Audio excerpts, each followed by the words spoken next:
ये बात आप जरूर स्वीकार करें कि सोते समय आपको बहुत सावधान रहना है। और प्रायः गलती सोते समय करते हैं उपासक की, कोई प्रपंच की बात याद करते हुए या मोबाइल देखते हुए या कोई गंदी चेष्टाओं का आपकी रात बेकार चली जाएगी। अगर गंदी चेष्टा हो गई तो सुबह भी बेकार हो जाएगी, दिन भी बेकार हो जाएगा, निरुत्साहित हो जाओगे। सोते समय आपको समय नहीं देना व्यर्थ चिंतन का। उसी समय विषय चिंतन होता है, उसी समय विषय भोग की आकांक्षा जागृत होती, उसी समय विषय देखने की इच्छा होती। मोबाइल है तो जिस समय आप अपनी शैया पर जाएं स्विच ऑफ कर दें। उसमें मैसेज घंटी आने का कोई भी रास्ता मत रखें। मान लीजिए आप उपासक हैं भगवत प्राप्ति के, 30-35 वर्ष ये नहीं था तो सब मर नहीं गए थे। और बोले इमरजेंसी, जब इसकी 30-35 वर्ष से पहले इसकी कोई रचना नहीं थी, मुझे लगता है, क्योंकि 30-35 वर्ष में ही इसका विस्तार देखा है। नहीं तो कभी किसी के पास मोबाइल नहीं। कोई बड़े अधिकारी तो इतना बड़ा वो, इतना बड़ा वाला वो ऐसे रखते थे। नहीं तो मोबाइल तो हमें लगता है 30-35 वर्ष। तो फिर इमरजेंसी कैसे चलती थी?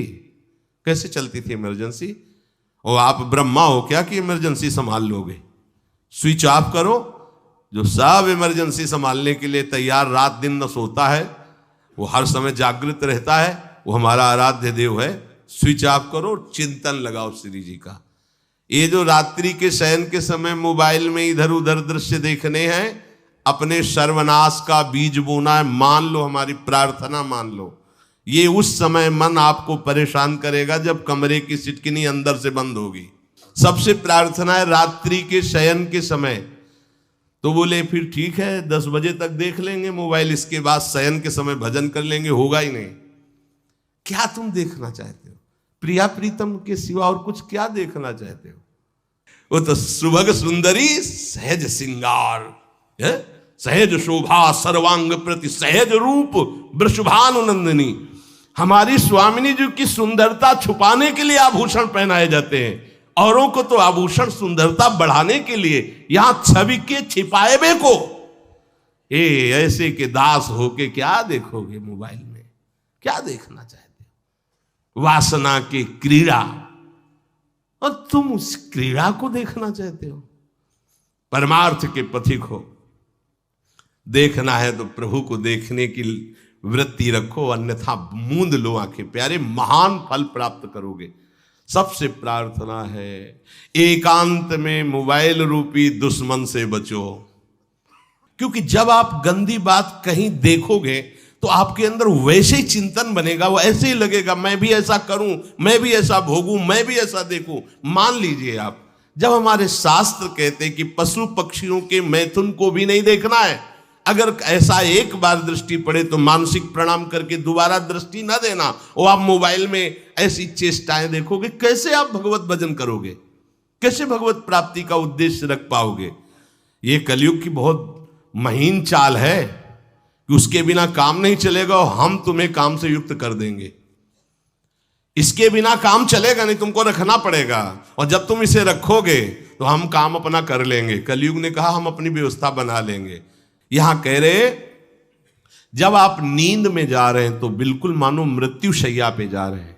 आपको उस समय नाम जप में बहुत ध्यान देना है, कहीं मन बहक ना जाए। तो क्या होगा, 5-6 घंटे जो आप लेटोगे ना, वो भी भजन हो जाएगा। हमारा जो सततम योमाम स्मरति नित्यशा है ना, ये पूरा हो जाएगा। नहीं, उस समय हम सो जाएंगे तो हमारा 6 घंटे का वियोग हो गया, 6 घंटे भजन रुक जाएगा।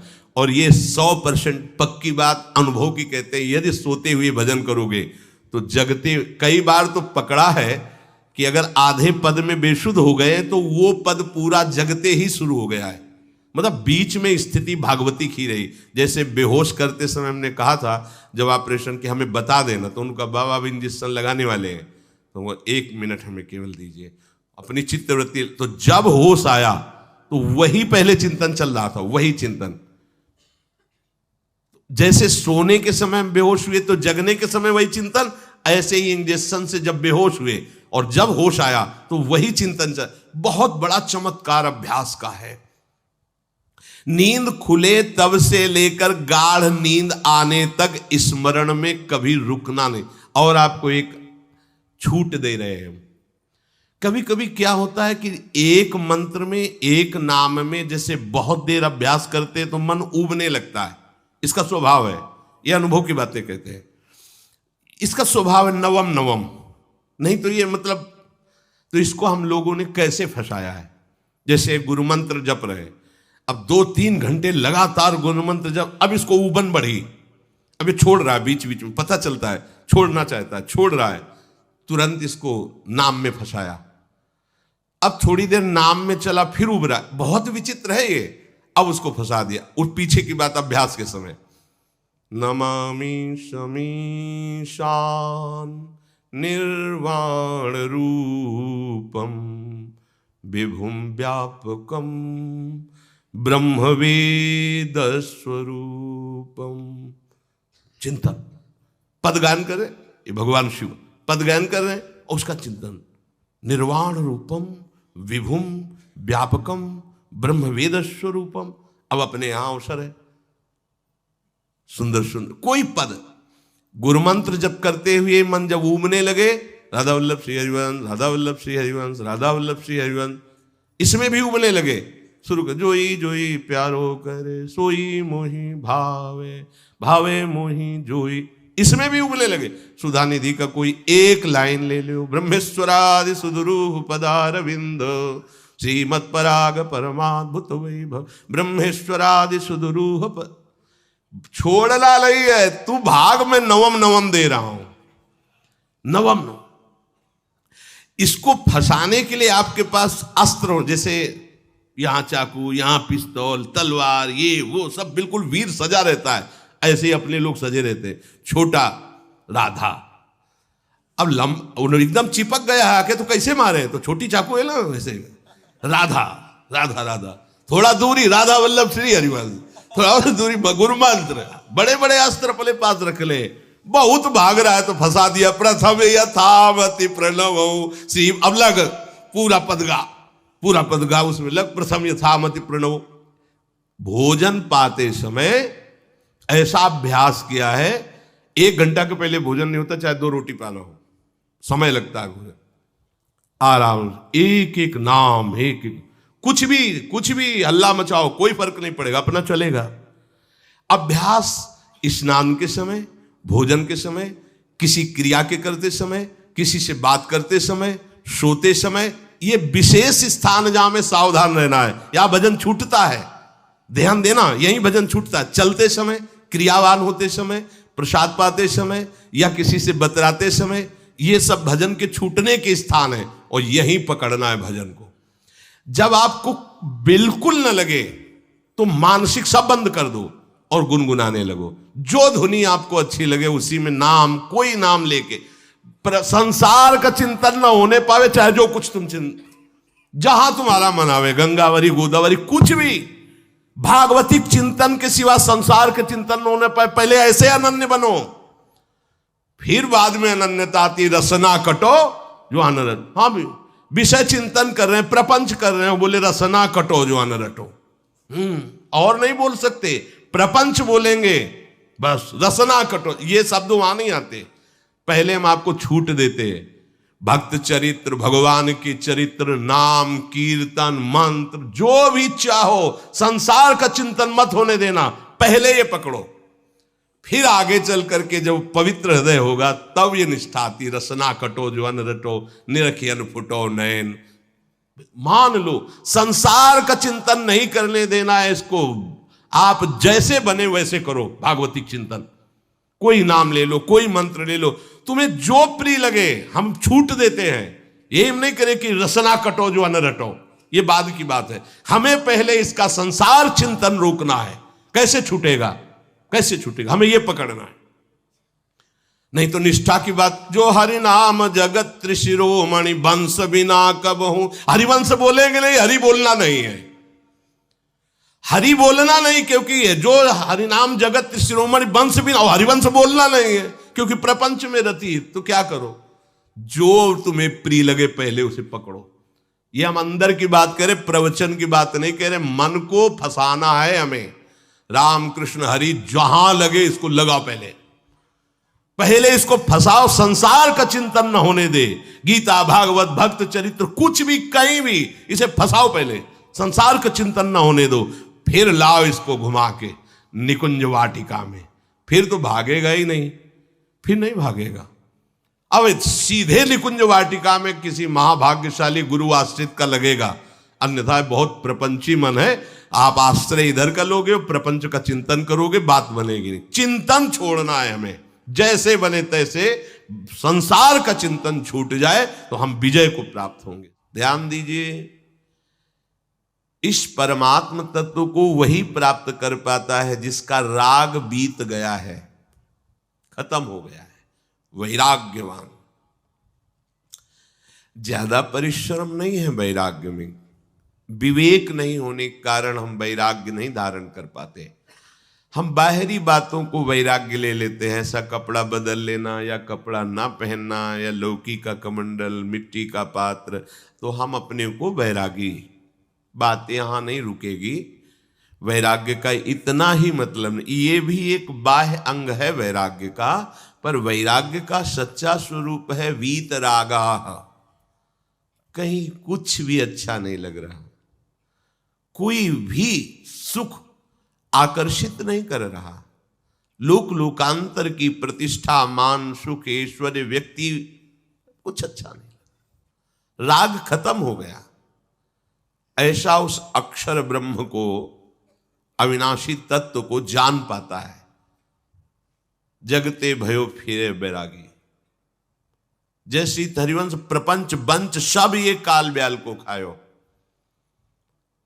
हालत यह है कि जैसे सांप ने मेढक को पकड़ रखा और मेढक सामने पतिंगा को, कीड़े को पकड़ना चाहता है। उसे यह पता नहीं कि मैं खुद किसी का कवल बन चुका हूं, वो एक झटके में मुझे अपने पेट में ले जाएगा।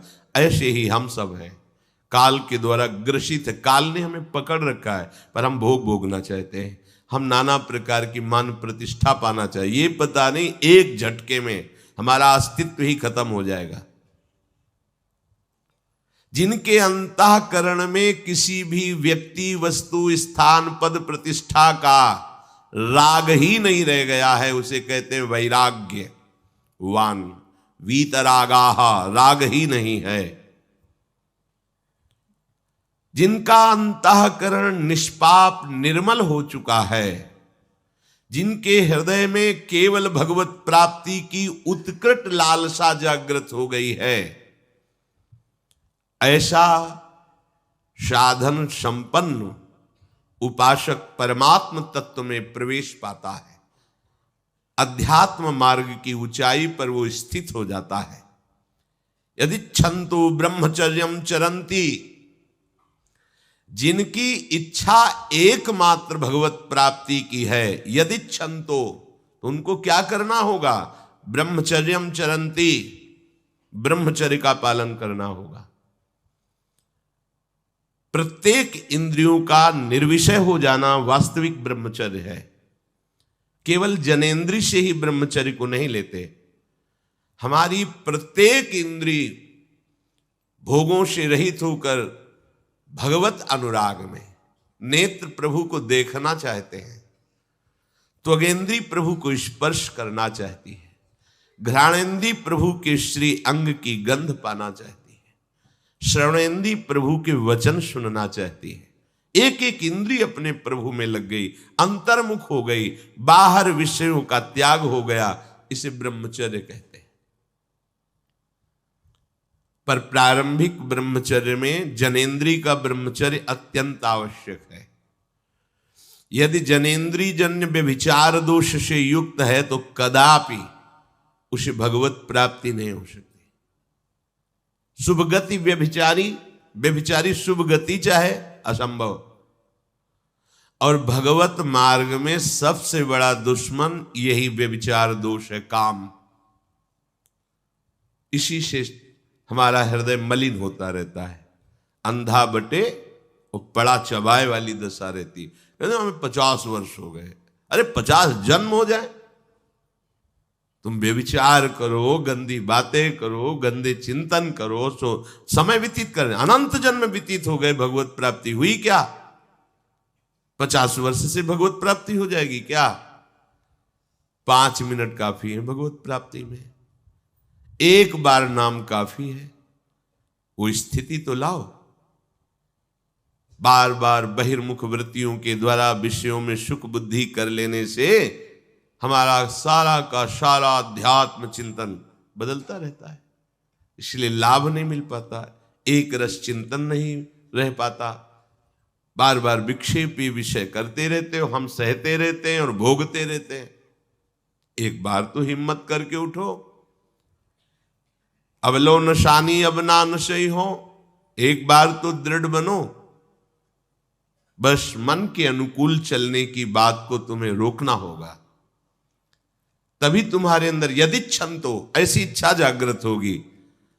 पक्का पक्का ऐसा ही है, जब हम किसी विषय के वेग को सहते हैं, विषय नहीं भोगते हैं, तो मन बहुत जलाता है। उस जलन में फिर एक ही बात होती है, बस भगवत प्राप्ति हो जाए, झंझट खत्म हो जाए।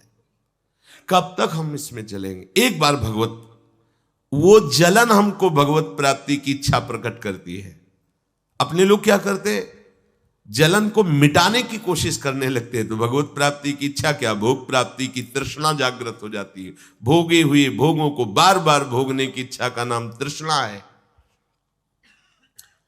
बाहर और भीतर से कोई सहयोगी नहीं, जल रहा है उपासक, तब रास्ता निकलता है भगवत प्राप्ति का, तब इच्छा प्रकट होती। अब नहीं, बहुत जल लिया, अब तो केवल प्रियाजू के समीप जाना है, अब तो प्रभु के सानिध्य में रहना है, नहीं इन भोगों की जलन में जलना है। पर यहां तक पहुंचने के लिए जलना होगा, तभी लिखा सहित सहित बाढ़ है भगति तास्तितिक्षस्व भारत, क्योंकि आगमा पाइनो अनित्यास, ये नाशवान काम क्रोधादि तुम्हें प्रेरित करेंगे, तुम इनके वेगों को सह जाओ, ये स्थायी नहीं है। आगमा पाइनो है, आने जाने वाले हैं, और ये सहन करने से नष्ट होते हैं, भोगने से बढ़ते हैं। यदि क्षंतो, अगर भगवत प्राप्ति की इच्छा है तो ब्रह्मचर्यम चरंती, ब्रह्मचर्य का पालन करना ही होगा, इसमें कोई गुंजाइश नहीं, क्योंकि आप चल ही नहीं सकते। ध्यान से सुन लो, ये मनोरंजन का मार्ग नहीं है, इसमें मन ही मार तनहारिक वृंदावन में गाज, इसमें मन मारना होगा। प्रायः ये मन को दुलार करने वाले लोग कभी भाग्य से सत्संग में भी आ जाते हैं, कभी श्री विग्रह के दर्शन करने भी मंदिर पहुंच जाते हैं, कभी तीर्थ याटन भी करते हैं, पर इनका कोई लक्ष्य नहीं होता। आज सुन लिया सत्संग, बढ़िया है, लक्ष्य नहीं होता। यहां लक्ष्य वालों की बात हो रही। यदि क्षण तो, यदि तुम्हारी ऐसी इच्छा जागृत हो रही किसी जन्म में भगवत प्राप्ति करनी, तो ब्रह्मचर्यम चरंती, आप सच्ची मानिए, जिसके निकालने में तुमको सुख की अनुभूति हो रही, उसको रोकने में कितनी सुख की अनुभूति होगी। उन्मत्त हो जाओगे, बहुत जल्दी आपके सारे के सारे करण भगवदाकार होने लगेंगे यदि आप ब्रह्मचर्य का पालन करेंगे। शरीर स्वस्थ, हल्का, मन प्रसन्न, नींद आदि पर विजय, कितने गुण ही गुण। और ब्रह्मचर्यहीन आलस्य, प्रमाद, भोगों का चिंतन, मन का डिप्रेशन में पहुंचना, कमर में दर्द, टांगों में दर्द, सर में दर्द, घबराहट होना, बिना किसी कारण के मन भयभीत हो रहा है, भोजन अपच हो रहा है, बिना किसी प्रक्रिया के वीर नाश हो रहा है, बिना किसी प्रक्रिया के। काहे को मृत्यु स्वयं स्वीकार कर रहे हो, ये मृत्यु है। चाहे भगवान दत्तात्रेय जी बोल रहे हैं या भगवान कपिल देव जी बोल रहे हो, जब उपासक को संबोधन करते हैं भगवत प्राप्ति के लिए, तो कहते हैं कि इस भोग वृत्ति को साक्षात मृत्यु रूप देखो, ये मृत्यु है तुम्हारी। जब शरीर राग त्यागना है तो तुम शरीर से भोग भोगोगे तो आसक्ति शरीर की पुष्ट होगी, आसक्ति भोग सुख की पुष्ट होगी, है नहीं। कितने दिन शरीर रहेगा, कितने दिन भोग रहेंगे। विचारवान बनो, ब्रह्मचर्यम चरंती, ब्रह्मचर्य का पालन करो। उपासक जो ब्रह्मचारी होता है उसका खिला हुआ चेहरा रहता है, जैसे कमल खिला हुआ, बिना किसी कारण के उसकी मुख मुद्रा में प्रसन्नता होती है। जो ब्रह्मचर्यहीन होता है बुझा हुआ चेहरा होता है, तेजहीन, बिना किसी कारण के वो शोकग्रस्त लगता है। बैठा है, आपको लग रहा है शांत है, लेकिन आप चेहरे को देखो, वो एक शोकग्रस्त है, कुम्हलाया हुआ चेहरा, अशांत चेहरा। मुख प्रसन्न, तन तेज विराजा, यह है ब्रह्मचर्यम चरंती, भगवत आराधन संपन्न उपासक का। जैसे आग में पैर रखते हुए कोई चले तो कैसे चलेगा, ऐसे ही ब्रह्मचारी की पहचान है। इतनी स्फूर्ति उसके अंदर होती, जैसे आग में चलने वाला पूरा पैर नहीं रख पाएगा, अगला कदम रख देगा क्योंकि ताप लग रहा है, ऐसे उसकी स्फूर्ति होती पैरों में। उसकी आंखें एकाग्र रहती है, चंचलता इधर उधर या बार बार झपकना, यह विषयी पुरुष का लक्षण है। बार बार पलक झपकना, यह विषयी पुरुष का लक्षण है। इधर उधर ताक झांक, चंचलता, ऐसा बैठे तिनका तोड़ रहा है, पैर हिला, ये सब विषयी पुरुष के लक्षण है। ये तो बिल्कुल साधारण स्पष्ट दिखाई देता है आदमी विषयी है या ब्रह्मचारी, एक सेकंड में लक्षण होते हैं। आपको जब भगवत मार्ग का अवसर मिला है तो गृहस्थ हो, संतान हो गई, ब्रह्मचर्य से रहो। नहीं चाहिए संतान तो भ्रूण हत्या, गर्भ हत्या जैसे महापाप करने की क्या जरूरत है। उसी वीर से संतान उत्पन्न होती है जिसको आप नष्ट कर रहे हो, जिसको आप ऐसे पानी में बहा रहे हो, व्यर्थ फेंक रहे हो, तो उसको भ्रूण हत्या का पाप लग रहा है, तो तुमको पुण्य लग रहा है, वीरपात कर रहे हो तुम्हें भी वही हत्या लग रही है, क्योंकि उसमें वही जीवात्मा है जो मां के गर्भ में जाके बालक रूप धारण कर लेती है, उसको तुम नष्ट कर रहे हो। पर बुद्धि भ्रष्ट हो गई है, समझ में नहीं आता, व्यर्थ में वीरपात करते हो, व्यर्थ में। तुम्हारा भजन बनेगा, तुम अध्यात्म के योगी बनोगे, मजाक है अध्यात्म का मार्ग। होश में हो जाओ, ये मन के दुलार को बंद करो। जब तक इच्छा ही नहीं भगवत प्राप्ति की, तो फिर तुम कैसे भगवत प्राप्ति कर पाओगे। भगवत प्राप्ति की इच्छा कैसे होगी जब तुम्हारी इस तरह से निंदनीय वृत्तियां हैं। इंद्रियों को दुलार कर रहे हो, मन को दुलार कर रहे हो, भगवत प्राप्ति चाहते हो, आचरण नीच और चाहते हो उच्च पदवी। सावधान हो जाओ।